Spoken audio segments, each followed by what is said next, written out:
ನಮಸ್ಕಾರ ಸ್ನೇಹಿತರೆ, ನಾನು ಹನುಮಂತ್ ಮಾಗಿ. ನಿಮ್ಗೆಲ್ಲರಿಗೂ ಕೂಡ ಗೊತ್ತಿರೋ ಹಾಗೆ ಈ ವಾರದ ವೋಟಿಂಗ್ ಲೈನ್ ಓಪನ್ ಇರಲಿಲ್ಲ. ಆದರೂ ಕೂಡ ಬಿಗ್ ಬಾಸ್ ಮನೆಯಿಂದ ಇಬ್ಬರು ಸ್ಪರ್ಧಿಗಳು ಹೊರಗಡೆ ಬಂದಿದ್ದಾರೆ. ಇದೊಂದು ಶಾಕಿಂಗ್ ಎಲಿಮಿನೇಷನ್ ಅಂತಲೇ ಹೇಳ್ಬೋದು. ಆದರೆ ಇಲ್ಲಿ ಖಂಡಿತವಾಗಿಯೂ ಒಂದು ಟ್ವಿಸ್ಟ್ ಇದ್ದೇ ಇರುತ್ತೆ. ಯಾಕೆ ಅಂತಂದರೆ, ಬಿಗ್ ಬಾಸ್ ಮನೆಯಿಂದ ಯಾವುದೇ ಸ್ಪರ್ಧಿಗಳನ್ನ ಹೊರ ಹಾಕುವಂಥ ರೈಟ್ಸ್ ಅಥವಾ ಹೊರ ಹಾಕುವಂಥ ಶಕ್ತಿ ಸಾಮರ್ಥ್ಯ ಬಿಗ್ ಬಾಸ್ ನಡೆಸುವಂಥವರಿಗೆ ಇಲ್ಲ. ಅದನ್ನು ಹೊರತುಪಡಿಸಿ ಅಂದರೆ ಜನಗಳು ವೋಟ್ ಮಾಡಬೇಕು. ಜನಗಳು ವೋಟ್ ಮಾಡಿದ ನಂತರನೇ ಜನಗಳ ವೋಟಿನಿಂದಾನೇ ಯಾರಿಗೆ ಕಡಿಮೆ ವೋಟ್ ಬಂದಿರುತ್ತೆ ಅವರು ಹೊರಗಡೆ ಬರುವಂಥ ಅವಕಾಶ ಇದೆ. ಇದನ್ನು ಸಾರಿ ಸಾರಿ ಕೂಡ ಸಾಕಷ್ಟು ಬಾರಿ ಈ ಒಂದು ವೇದಿಕೆ ಮೇಲೆ ಕಿಚ್ಚ ಸುದೀಪ್ ಅವರು ಕೂಡ ಹೇಳಿದ್ದಾರೆ.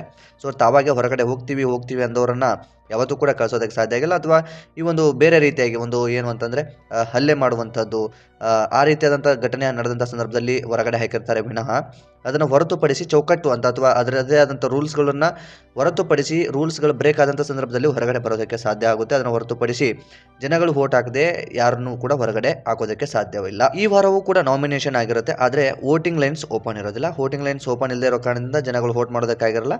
ಈಗ ಬಿಗ್ ಬಾಸ್ ಸ್ಪರ್ಧೆಯಲ್ಲಿ ಅಥವಾ ಈಗ ಬಿಗ್ ಬಾಸ್ ಮನೆಯಿಂದ ಇಬ್ಬರು ಹೊರಗಡೆ ಬಂದಿರತಕ್ಕಂಥದ್ದು ಅಂದರೆ ಈ ಪ್ರೋಮೋದಲ್ಲಿ ಗಮನಿಸಿದ ಹಾಗೆ.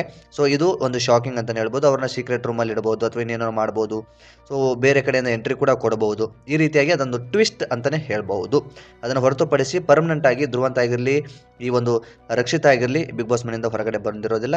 ಶೇಪ್ ಆಗ್ತಾರೆ. ನಾಮಿನೇಟ್ ಆದಂಥ ಸ್ಪರ್ಧಿಗಳು ಎಲ್ಲರನ್ನೂ ಕೂಡ ಶೇಪ್ ಮಾಡಿರ್ತಾರೆ. ಕೊನೆಯದಾಗಿ ಈ ರಜತ್ತು, ಧ್ರುವಂತು ಜೊತೆಗೆ ರಕ್ಷಿತಾ 3 ಜನ ಉಳ್ಕೊಂಡಿರ್ತಾರೆ. ಜೋಡಿ ಈ ವಾರ ಮನೆಯಿಂದ ಹೊರಗಡೆ ಹೋಗ್ತಾ ಇದೆ ಅನ್ನೋ ರೀತಿಯಲ್ಲಿ ಹೇಳಿ ಸುದೀಪ್ ಅವರು ಈ ಇಬ್ಬರ ಹೆಸರನ್ನ ಹೇಳುವಂಥದ್ದು. ಇದೊಂದು ಶಾಕಿಂಗ್ ಎಲಿಮಿನೇಷನ್. ಯಾವುದೇ ಕಾರಣಕ್ಕಾಗಿ ಬಿಗ್ ಬಾಸ್ ಮನೆಯಿಂದ ಸ್ಪರ್ಧಿಗಳು ಹೊರಗಡೆ ಹೋಗುವಂಥ ಸಾಧ್ಯತೆ ಇಲ್ಲ. ಸೊ ಇದನ್ನು ಒಂದು ಸ್ಪರ್ಧಿಗಳಿಗೆ ಶಾಕಿಂಗ್ ಕೊಡೋದಕ್ಕೋಸ್ಕರ ಮಾಡಿರ್ತಕ್ಕಂಥ ಒಂದು ಟ್ವಿಸ್ಟ್ ಅಷ್ಟೇ. ಸೊ ಈ ಕುರಿತಾಗಿ ನಿಮ್ಮ ಅನಿಸಿಕೆ ಏನು ಎಂಬುದನ್ನು ಕಾಮೆಂಟ್ ಮಾಡಿ, ವಿಡಿಯೋನ ಶೇರ್ ಮಾಡಿ. ಮೊದಲ ಸಲ ನಮ್ಮ ಚಾನಲ್ ನೋಡ್ತಿದ್ರೆ ಈ ಕೂಡಲೇ ಸಬ್ಸ್ಕ್ರೈಬ್ ಮಾಡಿ, ಗಂಟೆ ಬಟನ್ ಕೂಡ ಕ್ಲಿಕ್ ಮಾಡಿಕೊಳ್ಳಿ. ಮತ್ತು ಮುಂದಿನ ವಿಡಿಯೋದಲ್ಲಿ ಸಿಗೋಣ ಸ್ನೇಹಿತರೆ. ನಮಸ್ಕಾರ.